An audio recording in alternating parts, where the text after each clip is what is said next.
Biraz da ucadan değil, elə de ki senin sesinden öz adını işler kimi kaça gelsin ki erişimden çağırır. Gelip diyorum nedir? Kemal! Alkış gelsin Kemal Bey! Esme Merdoğan, Gülgelen Merdoğan! Çeşme bütün oğlanlar! Kemal Bey kimi? Merdoğan inşallah!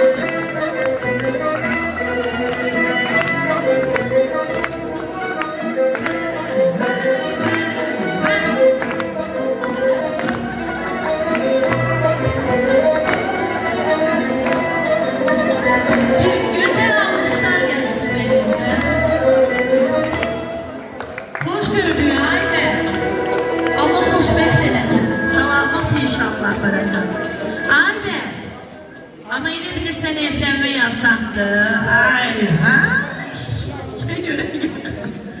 Değil samaları kırmana. Kırgısını kırmana. Beyneni yoklamışsan mı acı kurban? Elle. İyice de. Allah. Beyimize bir gençler şirinliğimi almasa. Sizin almışınızdan. Vallahi veremem. Ben de bir yokluğum. Burada tatlına sen için nasıl?